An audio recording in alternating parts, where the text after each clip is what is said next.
तो हम लोग एक और नया कॉन्सेप्ट सीखें। एक्चुअली क्या होता है, बहुत सारे इनिक्वेशंस जो होते हैं वो हम इंक्रीजिंग डिक्रीजिंग की हेल्प से प्रूफ करते हैं। देखो जैसे हमने कहा, जैसे ये इनिक्वेशन हम पहले से जानते हैं। जैसे मैंने कहा x अगर 0 से π/2 के बीच में है तो tan x x से बड़ा होगा, x sin x के बड़ा होगा। ये मैंने आपको पहले ही बताया था लिमिट टॉपिक में।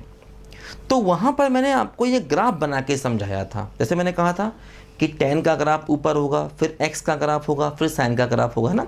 तो तीनों के ग्राफ मैंने प्लॉट कर लिए थे और मैंने इस इनिक्वेशन को वहाँ पर ग्राफ की हेल्प से बता दिया था। देखो 0 और π/2 के बीच की बात की जा रही है ना। तो 0 π/2 के बीच में tan x x से बड़ा होगा और x sin x से बड़ा होगा। ये बात हमको प्रूव करनी थी, तो देखो हमने ग्राफ का यूज़ किया था। देखो ध्यान दो, अब हम इनिक्वेशंस को बिना ग्राफ के भी कर सकते हैं। देखो बहुत सारे इनिक्वेशंस ऐसे आते हैं जिनको हम बिना ग्राफ के भी इंक्रीजिंग डिक्रीजिंग की हेल्प से भी कर सकते हैं। ध्यान दो, है ना। देखो यही पॉइंट हमको यहाँ पर सीखना है। देखो जैसे मान लो हमें tan x greater then x proof करना है। मान लो हमें प्रूफ करना है कि tan x x से बड़ा होगा। देखो इसका तरीका क्या होता है, इसका तरीका देखो ये होता है कि हम tan x minus x greater then 0 proof करना चाहते हैं। मतलब हम ये चाहते हैं कि ये फंक्शन 0 से बड़ा आए। हम ये चाहते हैं इसका ग्राफ x एक्सिस से ऊपर आए, है ना, क्योंकि तभी तो tan x minus x greater then 0 होगा। tan x x से बड़ा मतलब इस फंक्शन का ग्राफ इससे बड़ा। देखो हम क्या करते हैं, इस फंक्शन को, है ना, हमने fx मान लिया। हम ये प्रूव करना चाहते हैं। एक्चुअली हमने इसे fx मान लिया, इसका डिफरेंशिएशन किया, क्या हो गया बोलो, sec स्क्वायर x माइनस 1। अब देखो ये बात हम जानते हैं कि sec की वैल्यू 1 से ज़्यादा होती है ना। ये बात हम जानते हैं कि sec की वैल्यू 1 से ज़्यादा होती है, ये बात हम जानते हैं। तो इसका मतलब हम कह सकते हैं कि f dash x greater equal to 0 है। हाँ, sec की वैल्यू 1 के बराबर भी हो सकती है। तो मतलब ये जो फंक्शन है ये इंक्रीजिंग है, increasing. f dash x greater equal to 0 है, इसका मतलब ये जो फंक्शन है देखो ये एक इंक्रीजिंग फंक्शन है ना। देखो अब हम क्या करेंगे, इस फंक्शन का एक रफ ग्राफ बनाएंगे। दो कैसे, क्या हो रहा है, देखो 0 पर इसकी वैल्यू 0 है, f0 की वैल्यू क्या हो रही, 0, यानी x बराबर 0 पर देखो फंक्शन की वैल्यू 0 है ना। 0 से आगे जाने पर कह रहा है कि फंक्शन इंक्रीजिंग है, तो मतलब ग्राफ x एक्सिस के ऊपर होगा, ये कंफर्म है ना। क्योंकि देखो इक्वल टू 0 भी है, ग्रेटर देन 0 भी है। इक्वल टू 0 कब होगा, जब फंक्शन कांस्टेंट होगा। अब ये फंक्शन कांस्टेंट तो है नहीं, इसका मतलब ग्रेटर देन 0 ही होगा, है ना।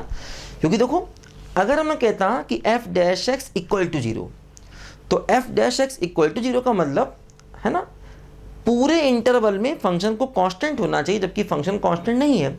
इसका मतलब f डैश x पॉजिटिव होगा, मतलब 0 पर वैल्यू 0 और फंक्शन क्या हो गया बोलो, इंक्रीजिंग। मतलब इस फंक्शन का ग्राफ x एक्सिस के ऊपर आ गया, मतलब हमारा फंक्शन पॉजिटिव हो गया, यानी कि tan x minus x greater then 0 हो गया, यानी कि tan x देखो x से बड़ा हो गया। ये बात कंफर्म है, क्योंकि हम चाहते थे ये पॉजिटिव हो, मतलब इस फंक्शन का ग्राफ x एक्सिस के ऊपर बने, और देखो ऐसा हो रहा है। वैल्यू पॉजिटिव मतलब फंक्शन का ग्राफ x एक्सिस के ऊपर बने। अब देखो दूसरा वाला पार्ट क्या, देखो x greater than sine x, ये हमें प्रूफ करना है। तो इसका मतलब x minus sine x positive हमें प्रूफ करना है। हमने क्या किया, देखो फिर से इसको fx मान लिया, fx, है ना। देखो हमने क्या किया, फिर से इस फंक्शन को fx मान लिया। अब हम चाहेंगे इसका भी ग्राफ x एक्सिस के ऊपर बने। तरीका देखो फिर कोई है क्या, इसका डिफरेंशिएशन 1 माइनस कॉस x। अब देखो ये जो वैल्यू है ये भी ग्रेटर इक्वल टू 0 होगी, क्योंकि कॉस हमेशा 1 से छोटा होता, हाँ इक्वल टू 1 भी हो सकता है। इक्वल टू 1 का मतलब F dash X equal to 0, otherwise A greater equal to 0 होगा। मतलब ये जो एफ फंक्शन है ये भी कैसा है बोलो, इंक्रीजिंग है। एफ फंक्शन भी कैसा है, इंक्रीजिंग। अब देखो ध्यान दो, 0 पर इसकी वैल्यू भी क्या है बोलो, 0, 0 पर वैल्यू 0 है। मतलब देखो ये हुआ, इस फंक्शन की 0 पर वैल्यू 0 और उसके आगे बढ़ेंगे, देखो फंक्शन इंक्रीज कर रहा है। इंक्रीज करने का मतलब हम ये कह सकते हैं कि हमारा एफ एक्स पॉजिटिव है ना, यानी कि x minus sine x positive है, यानी x साइन x से बड़ा है। तो देखो ये बात प्रूव हो गई कि एफ एक्स पॉजिटिव है, यानी x की वैल्यू साइन x से ग्रेटर है। ये हमने यहाँ पर प्रूफ कर दिया, ठीक है। यही हमें यहाँ पर करना था, ठीक है। लिखो बच्चों ध्यान से इसको। तो इस तरह से हम लोग इनइक्वालिटी को भी इंक्रीजिंग डिक्रीजिंग यानी ग्राफ की हेल्प से प्रूफ कर सकते हैं।